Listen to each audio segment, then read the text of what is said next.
Bien, hermanos, buenas tardes.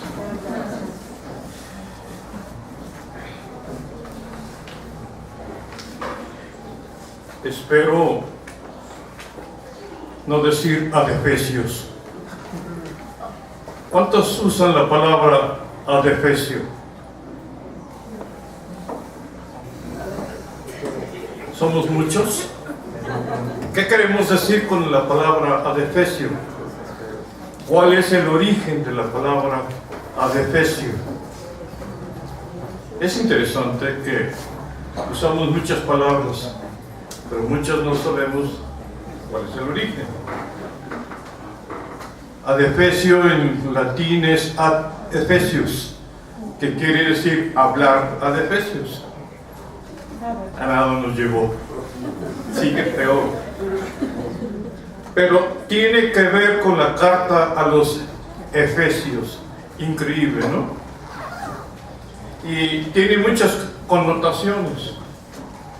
Una de ellas es que a un predicador le pidieron que hablara de una de las cartas de Corintios, se equivocó y abrió la carta de Efesios y empezó a hablar, pero los hermanos se reían porque no concordaba lo que decía el predicador con lo que se quería escuchar.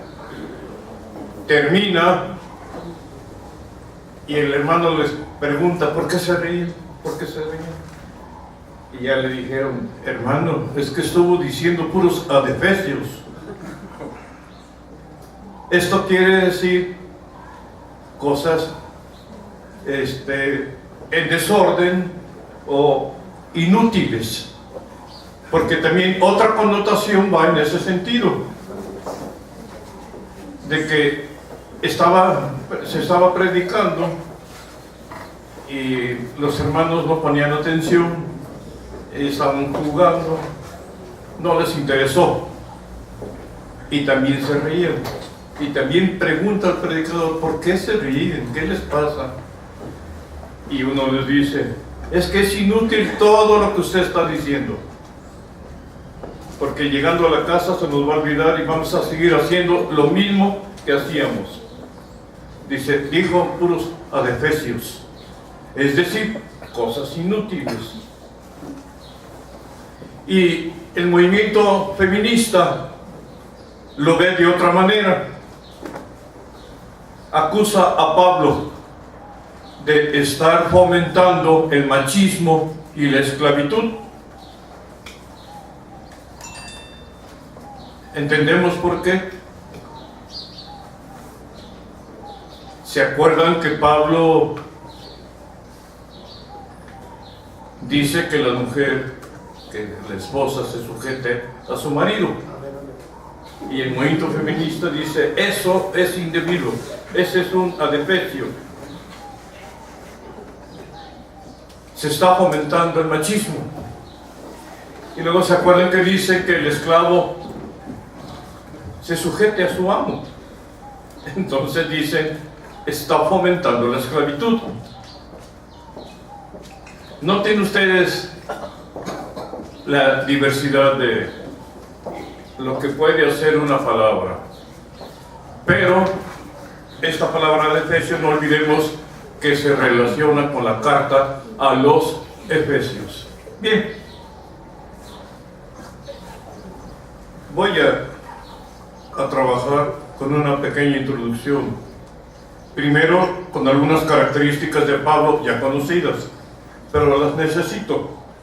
Y después, con el ambiente que prevalecía en donde Pablo trabajó, en Éfeso.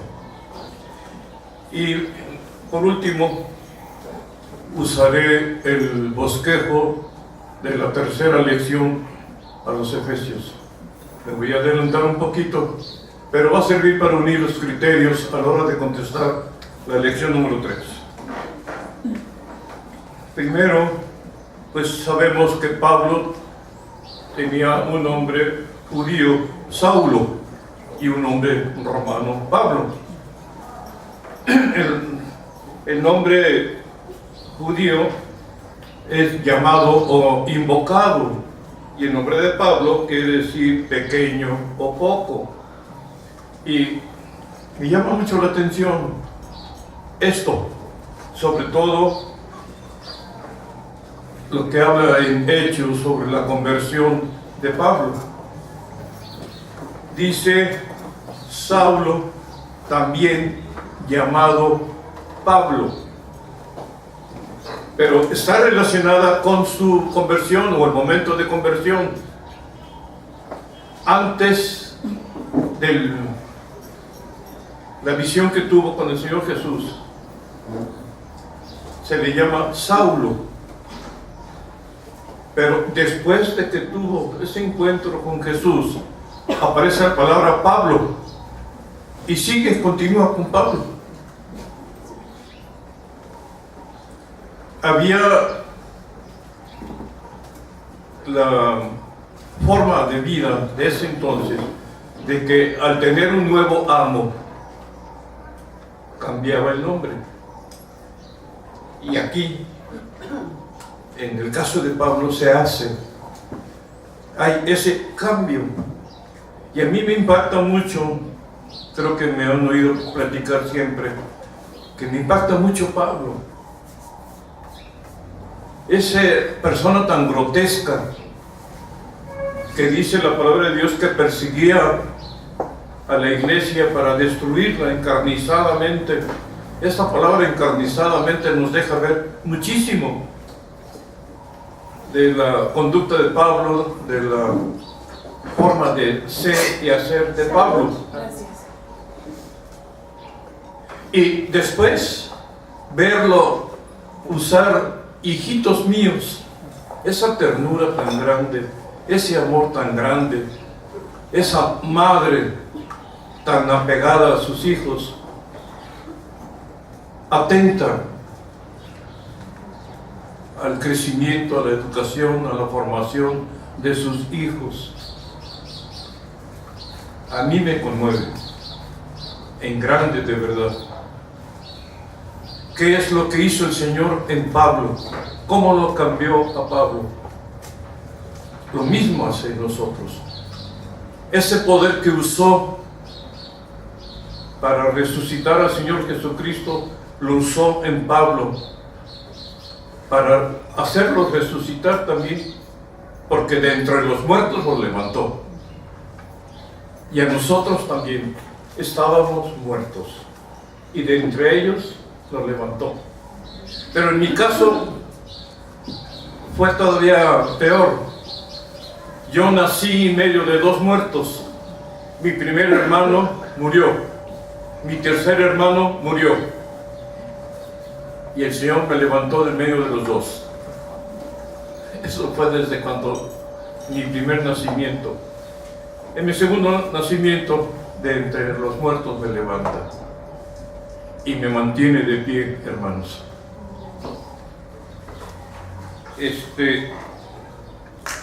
Porque es impresionante que mi madre solo vivió 8 años con la diabetes, murió a los 8 años. Yo llevo ya más de 40 años siendo diabético y estoy aquí, hermanos, todavía. Pero es por la voluntad de Dios, es el poder de Dios el que me tiene de pie. Y aquí, frente a ustedes y gozándome en el Señor. Por una razón, hermanos, vivimos la nueva cultura. Efesios, o la carta de Efesios, es lo que nos muestra esa nueva cultura, la cultura del amor, porque el Señor eso nos lleva, eso nos enseña a amarlo a Él intensamente y amarnos entre sí, y la dependencia total de Él. Pero esto es nuevo, hermano, porque no vivíamos así. Nuestra forma de vida era una cultura muy distinta, y la cultura deja ver ese perfil de cada pueblo, y este pueblo, el pueblo del Señor, tiene la cultura que el Señor quiere que tengamos: el amor, el fundamento es el amor. De Pablo podemos decir muchas cosas. Por ejemplo, que Pablo hablaba arameo, hebreo, griego, es lo que se hablaba en ese entonces. Y había una división de ello. El griego se usaba para las actividades políticas, el hebreo se usaba para lo que era las celebraciones religiosas de los judíos. Y el arameo era el idioma popular, el idioma que se hablaba entre todos. El Señor Jesús hablaba arameo también. Pablo podía haber usado varios títulos, pero en esta carta de Éfeso solo usa uno, el título de apóstol, y lo defiende tenazmente. Dice, por la voluntad de Dios. Está diciendo, nadie me nombró más que el Señor, nuestro Dios. No es cosa humana, nadie me dio el título humanamente, fue Dios. Y esto es muy interesante. Es un ejemplo para nosotros muy grande. ¿Cuántas veces nos dicen, eres cristiano? Nos callamos o le sacamos la vuelta. No decimos que somos cristianos. Y muchas veces nos preguntan, hermanos, por qué no estamos dando ejemplo de cristiano. No se nos nota, no se nos ve, no se ve a Cristo en nosotros. El mundo nos sigue controlando, nos sigue dominando, y la gente tiene que preguntar, bueno, ¿eres cristiano? Y Pablo valientemente dijo, soy apóstol, apóstol del Señor. Es interesante que Pablo, la imagen de Pablo, la figura de Pablo, ha inspirado el arte, pero desde muchos puntos de vista. Por ejemplo, en la arquitectura, en la escultura, en la pintura, en la cinematografía, en la literatura. Pablo ha sido la inspiración en estas áreas. Hay películas hablando de Pablo, hay estatuas en honor a Pablo, en fin, etcétera, etcétera. Pablo ha impactado mucho a la humanidad, pero no es Pablo, hermanos, es el Señor. El Señor está detrás de Pablo. El Señor fue el que hizo hablar a Pablo y a trabajar a Pablo. Y ese es el impacto que vemos, la presencia del Señor en Pablo. Vámonos preguntando, ¿lo hacemos nosotros, hermanos? ¿Hemos impactado a alguien porque ven al Señor en nosotros? Porque es lo que tenemos que hacer. No escondamos al Señor, dejémoslo que lo vean. Porque hay muchos todavía, muchos, que tendrán que recibir al Señor. Este pueblo del Señor tiene que crecer. Yo sigo insistiendo en esto. Hay muchos aquí en este vecindario que necesitan al Señor. Muchos que se están perdiendo. Muchos que están gritando esta necesidad de tener a alguien en su vida que les sustente.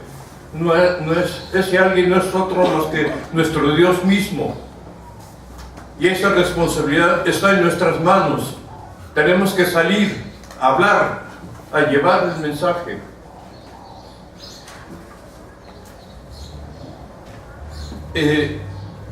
Voy a desviarme un poquito. Una vez se efectuó un partido de fútbol entre las Chivas y el Atlas. Yo no soy aficionado al fútbol, pero unos compañeros míos de cuando era estudiante se fueron todos, como 15. Y un compañero que le decíamos Nacho, que tenía por apodo el Chayote,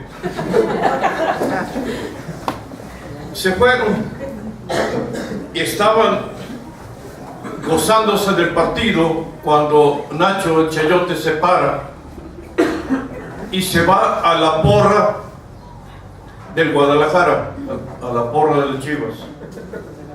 Se sienta en medio de ellos y se pone a gritarle al Atlas. ¿Se imaginan la situación? En medio de las Chivas gritándole al Atlas. Caray, ¿a quién se le ocurre?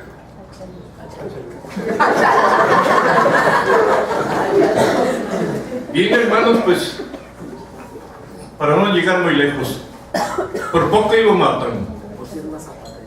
Le costó muy caro, ¿eh? Se armó una pelea ahí tremenda. Pero en fin, el Chayote estaba acostumbrado a ello. ¿Esto por qué, hermanos? ¿A qué quiero llegar? El ambiente en el que trabajó Pablo era semejante. Vamos a ver. En Éfeso estaba una de las grandes maravillas del mundo, el templo a Diana, a la diosa Diana, o Artemisa, relacionada con la diosa madre del Asia Menor. Era tan popular como no tienen idea, hermanos. Eran miles y miles y miles de personas que se reunían pues a rendirle culto. Esto me hace pensar muchas cosas, ¿eh? Pero era impresionante el templo. Tenía 55 metros de ancho y 115 metros de profundidad. Nada más imagínense, por favor. El techo lo sostenían 117 columnas. Cada columna tenía 18 metros de altura y un diámetro de 2 metros la columna. 30 de esas columnas fueron talladas junto con su base como una sola pieza. En la parte del fondo estaba el lugar santísimo. Fíjense nada más la situación. Y ese lugar santísimo estaba descubierto la parte superior que daba vista al cielo. Al frente de ello estaba un gran altar de 30 metros cuadrados de espacio y al fondo, hacia la izquierda, se encontraba la estatua a la diosa Diana, enorme. Y ahí se congregaban mucha gente. Cerca de ahí había un teatro en donde se congregaban también para la adoración de Diana. Ese teatro tenía 115 metros de diámetro, lo que era el teatro, y podía albergar a 25,000 asistentes, gritando, ¿qué creen? Grande es Diana de los Efesios, era lo que gritaba. Y eso es lo que oía Pablo cuando estaba ahí. Ese es el ambiente que lo rodeaba. En medio de ese ambiente Pablo predicó, llevó el mensaje de salvación. Hubo gente que lo creyó, hubo gente que lo aceptó, hubo gente que nació de nuevo y surgieron la iglesia de Éfeso. Contra viento y marea, pero el Señor estaba con él. El poder de Dios trabajó ahí.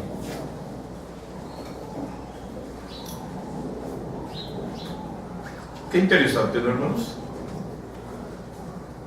No sé, quizás por valiente, pero el valor que le dio el Señor, impactó tanto a Pablo.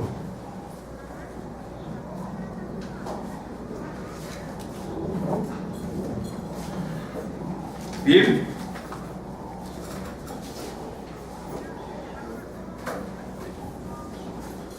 Ahora, se dice que Pablo fue educado a los pies de Gamaliel.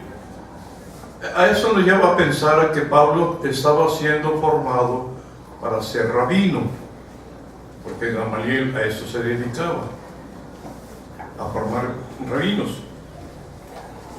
Entonces, de ahí también la formación que presentaba tan fuerte,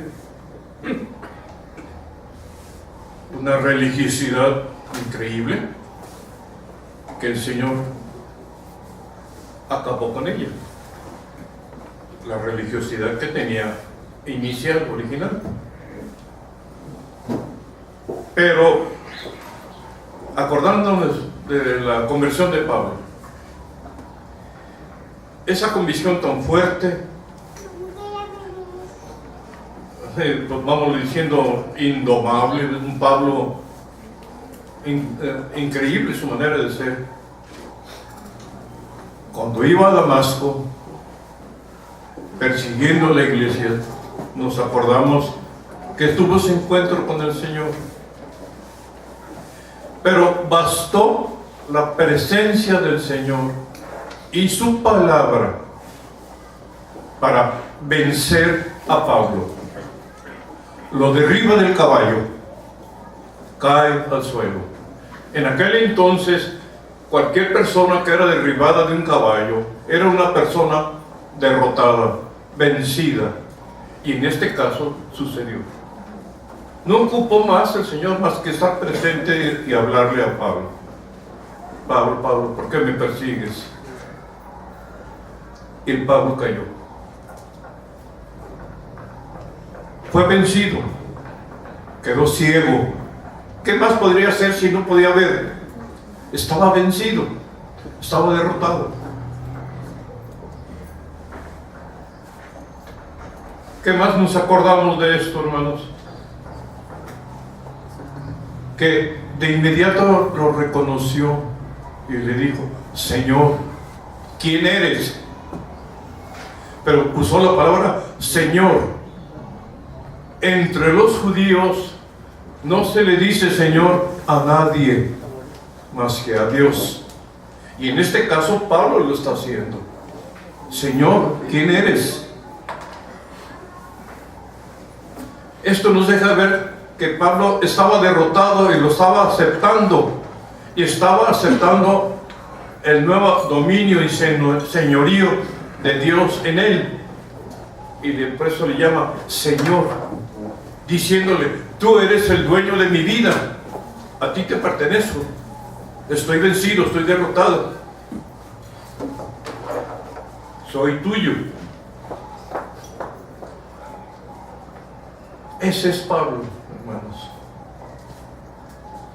Bien, pues fue él el que escribió la carta a los Efesios.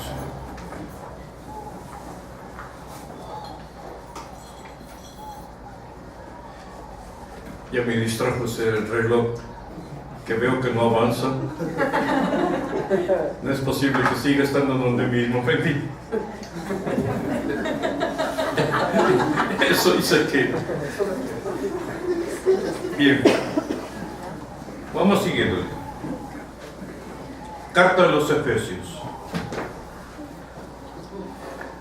La lección 3 abarca del versículo 15 al 23.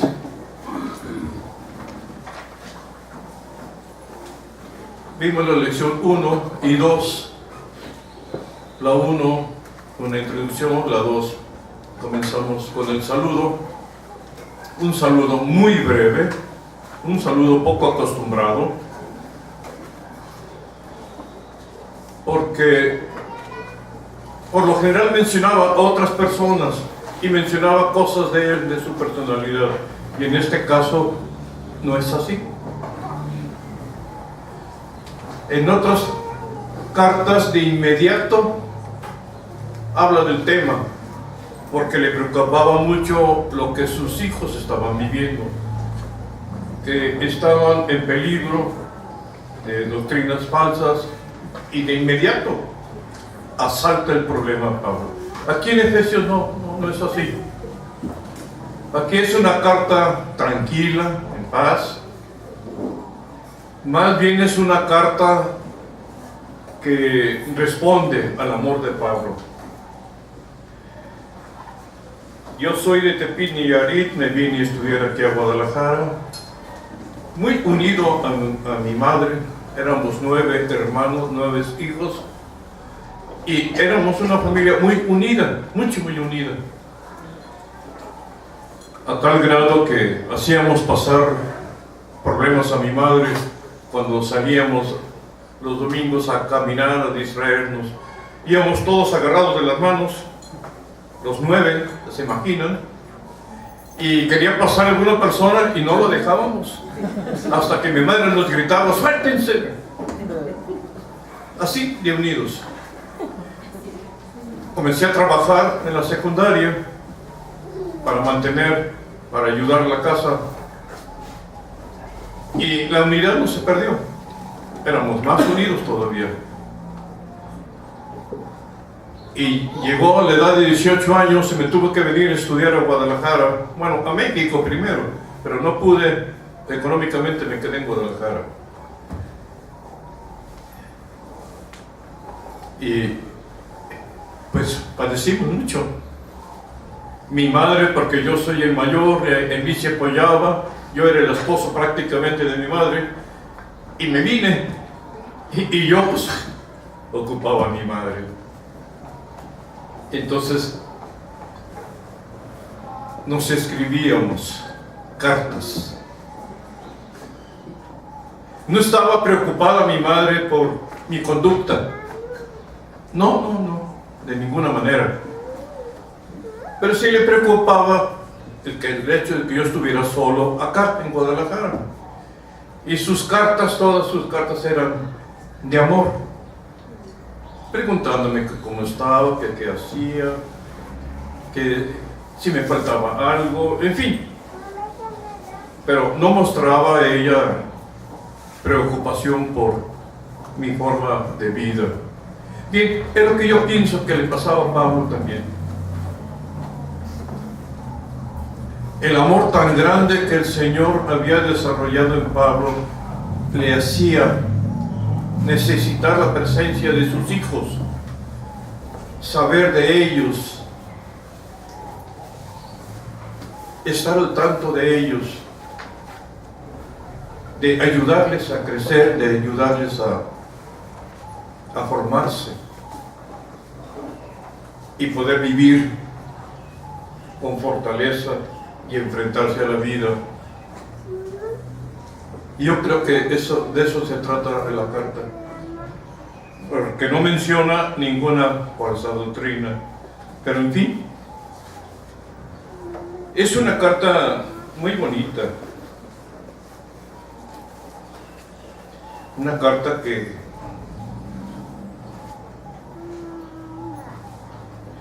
quiebra el corazón. Esta carta también de inmediato señala a los destinatarios. Dice: son los santos y fieles en Cristo Jesús que están en Éfeso. Vean ustedes con cuánta claridad lo dice. A los santos y fieles que están en Cristo Jesús. Santos, es decir, a los que el Señor ha apartado. Apartados en Cristo.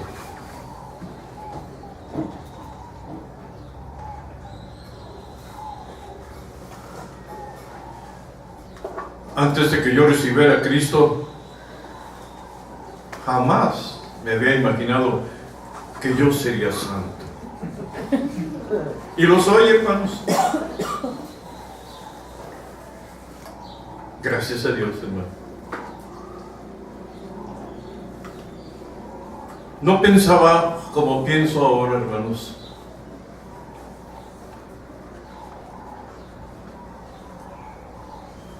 No tenía ni la más mínima idea de la existencia de un Dios como lo conozco.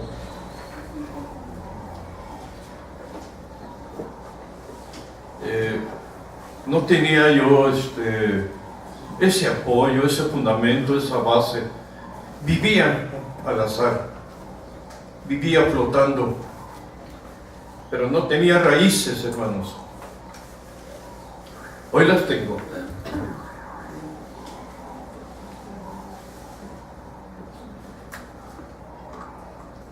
Y entiendo muy bien a Pablo por esto que yo he vivido y que me agrada mucho, hermanos.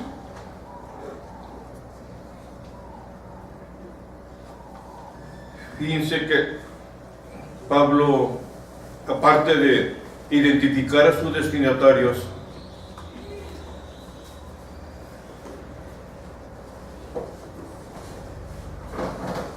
deja ver algo, que esta epístola ha tenido mucho éxito, vamos a llamarlo de esa manera, una gran aceptación y ha sido una gran ayuda para muchos. Pero está mostrando con esto el poder de Dios manifestándose en los seres humanos, en los creyentes, en los cristianos, que tal como el Señor dijo, se cumple, de que ese poder está en nuestras manos. Ese poder con el que resucitó el Señor Jesús, ese poder es el que está aquí en la iglesia, hermanos, puesto que nos ha creado en el Señor Jesús, bajo el poder del Señor.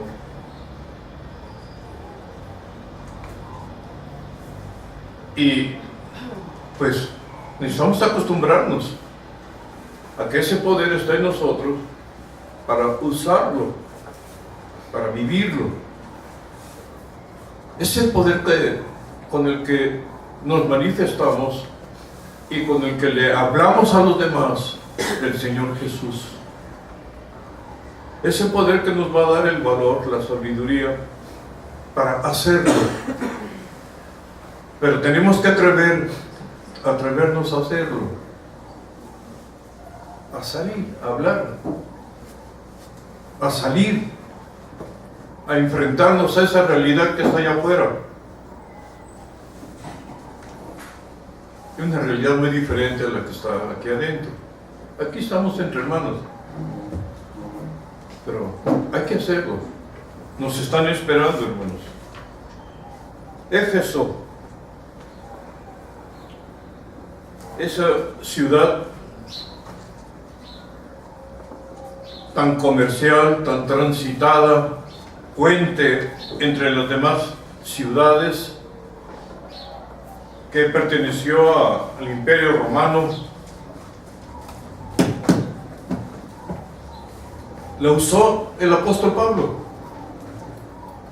Y el apóstol Pablo viajó mucho llevando la palabra del Señor. 3 viajes se mencionan, pero estos viajes pues no eran en avión, no eran en camión, no eran en automóvil y ni en caballo, hermanos, porque el caballo lo usaba la élite, los gobernantes o los oficiales, o acaso un grupo del ejército muy especial, la llamada caballería, usaban caballos. Era de lujo usar caballo, hermanos. El vehículo que se usaba era el burro, y el burro no se puede montar igual que el caballo. porque dañamos el burro si lo hacemos. Tenemos que montarnos hacia la parte de atrás, hacia las llamadas ancas, pero golpea mucho el burro allí. Pero así se viajaba. Pero la mayor parte de las personas viajaban a pie, ni siquiera en burro. Y miren, hermanos, esos 3 viajes, cada viaje es aproximadamente en promedio 1500 kilómetros. Varía, unos más, otros menos. Además, por favor, imagínense. Recorrer a pie, tanto. Claro, anduvo en barco también, por supuesto, pero estoy diciendo que la mayor parte de los viajes se hacían a pie. Es una situación difícil, pero Pablo, estoy seguro que iba cantando, hermanos. No lo amedrentó esta situación. Él amaba grandemente a los que no tenían a Cristo y se esforzó mucho por llevar el mensaje de Cristo. Y se enfrentó a estas situaciones.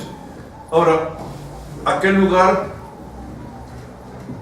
es un lugar en mayor parte desértico. Esto complica más la situación todavía. Donde la piel se reseca mucho, la sudoración es otro problema.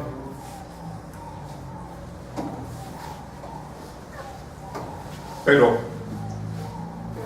no detuvo a Pablo, él continuó con su predicación.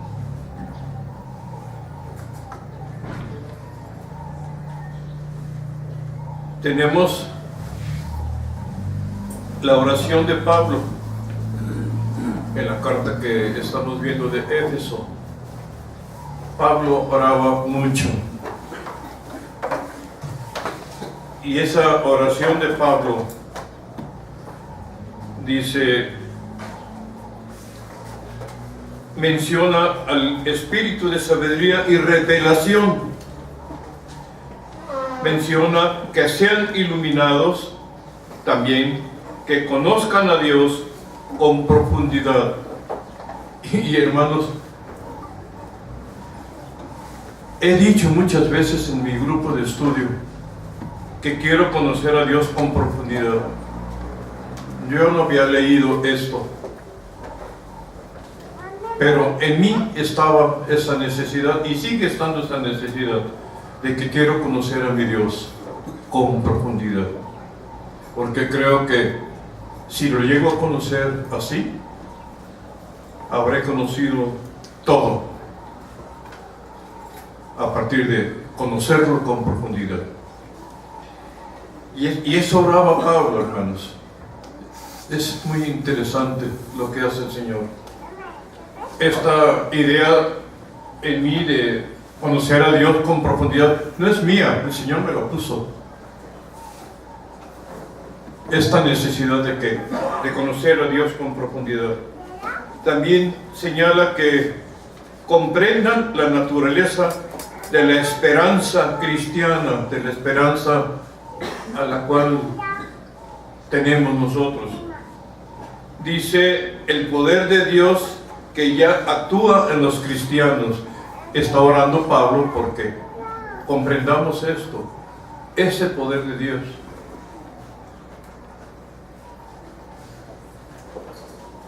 Dice el hecho de que este poder de Dios lo podemos ver en dos formas. En la resurrección del Señor Jesús, pero también en nosotros al trasladarnos de la muerte a vida. Lo hizo con su poder. Entonces ya no lo dejó ver. ya no lo dejó saber. Y el mundo lo sabe, hermanos. Los científicos se maravillan de lo que descubren. Vean sus expresiones y verán, hermanos. Perdónenme la expresión, pero cuando veo lo que dicen los científicos, parece ser que se les cayeron los pantalones. Se maravillan, hermanos. Pero lo único que está sucediendo es que están conociendo la sabiduría de Dios, el conocimiento de Dios, el poder de Dios. Dicen, el universo es grande, enorme y hermoso. Dicen, el ser humano es perfecto, no hay otra cosa igual. Dicen tantas cosas, hermanos, y quedan maravillados. Pero no es más que el conocimiento de Dios que Dios les está permitiendo encontrar, conocer. Entonces ellos dicen, el que hizo esto debe de ser mayor que lo que ha hecho. Y claro que sí, hermanos, pues es Dios. No están descubriendo nada nuevo. Es Dios, hermanos. Vean ustedes cómo el Señor se muestra a Él, cómo su poder nos lo deja ver, nos lo deja vivir. Nosotros mismos somos esa maravilla del Señor, ese poder del Señor, porque nos hizo maravillosamente perfectos, muy complejos, pero funciona como reloj. Que lo alteramos, que lo modificamos, por supuesto que sí, y lo destruimos. Pero el Señor nos hizo en grande y se deja ver el Señor. Tenemos también, dice, habla de la esperanza que nos espera.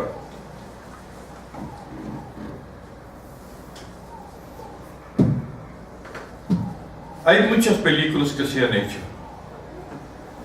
Películas mostrando o queriendo saber qué hay después de la muerte.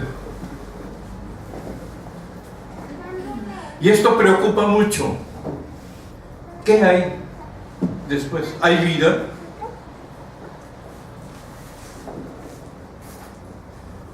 Sería bueno decirle, pues, muérete para ver, que veas a ver qué hay, ¿no? Pero nosotros lo sabemos. Se cumple lo que el Señor ha dicho, que no quiere que aprendamos experimentando.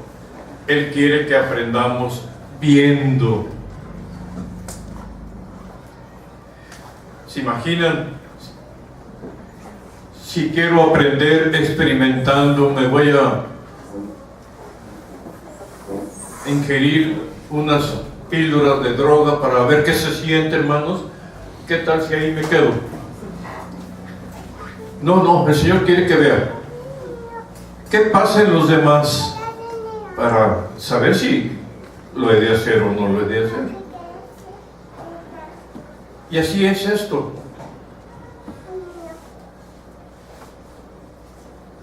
¿Qué es lo que está pasando en nosotros? Y nos podemos conocer, podemos saber qué hizo Dios. Es maravilloso ver a mis hermanos en Cristo, que todos somos tan diferentes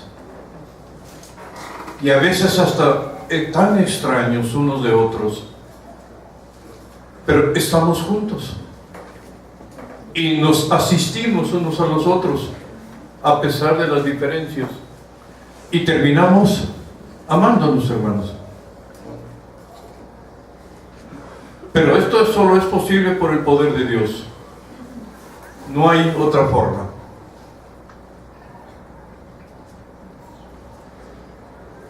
Ya quisiera ver esta clase de vida dada a partir de grupos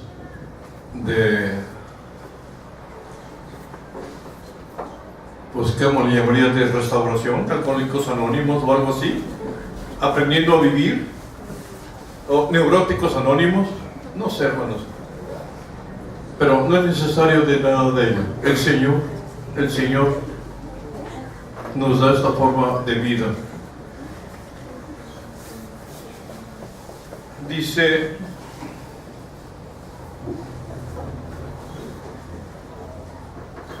lo que Dios está haciendo en sus vidas, que viene desde la cruz, la vida en nosotros los cristianos. Dice, todo esto es superior totalmente a lo que pudiera ser Diana. Porque Diana tenía muy bien convencido al pueblo de Éfeso, a todo el pueblo. Y según el pueblo, Diana los socorría, los bendecía, les hacía milagros.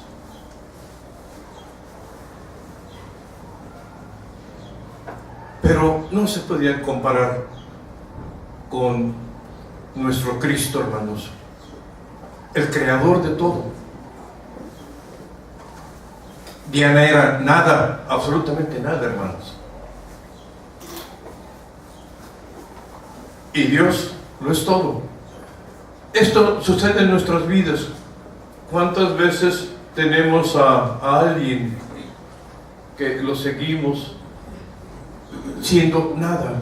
Nos perdemos cuando nuestro Cristo lo es todo.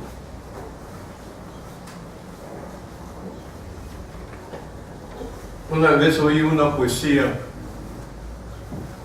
antes de ser cristiano titulada Mi Cristo Roto. Es una poesía muy curiosa. Se sale un poco de lo que es la verdad, pero conmueve mucho. Y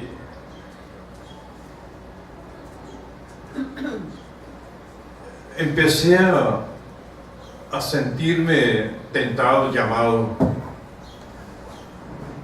por conocer a Dios.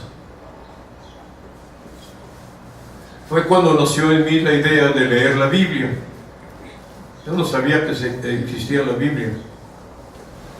Y comenzó en mí esa batalla que el Señor un día la satisfizo. Y por eso me tiene aquí.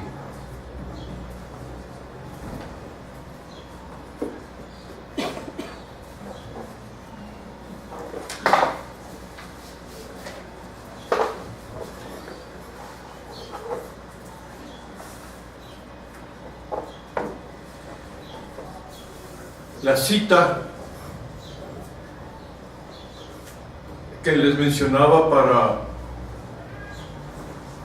apoyarse en la palabra ad Efesio es Efesios 5, 22, 27. Dice que la esposa se someta a su marido como el Señor. Dice también, en efecto, el marido es su cabeza de la esposa, como Cristo es cabeza de la iglesia, cuerpo suyo. Y así como la iglesia se somete a Cristo, así también la esposa debe someterse en todo a su marido. Marido, ama a tu esposa como Cristo ama a la iglesia. Y la bañó y santificó mediante el bautismo del agua. Él mismo debería prepararse porque así mismo deseaba una iglesia esplendorosa, sin mancha, ni arruga, ni nada parecido. Esclavo, obedece a tu patrón con temor y temblor. A esto se refiere esta connotación de ad Efesio que les había mencionado, y en la que usó muy fuerte el movimiento feminista para decir que Pablo fomentaba el machismo y fomentaba la esclavitud. Es curioso, ¿no? Que sin el Espíritu toda interpretación que podamos tener es totalmente errónea, totalmente equivocada. Les presenté varias connotaciones para que nos diéramos cuenta la diversidad que puede llevar una palabra, una sola. Nos vemos a varias connotaciones. Y en cambio con el Espíritu no es así. No hay más que una sola definición. Pero lo maravilloso es esto, hermanos. Se dice que es imposible que todos pensemos igual. Pero sin embargo en el cristianismo no tenemos que hacer. Nos manifestamos de forma diferente según nuestra personalidad, pero no hay más que un solo pensamiento, el que nos da el Señor. Y ese es el que tenemos que usar. Y vamos a hablar con las palabras que nosotros usamos, pero el mensaje es el mismo, no puede cambiar.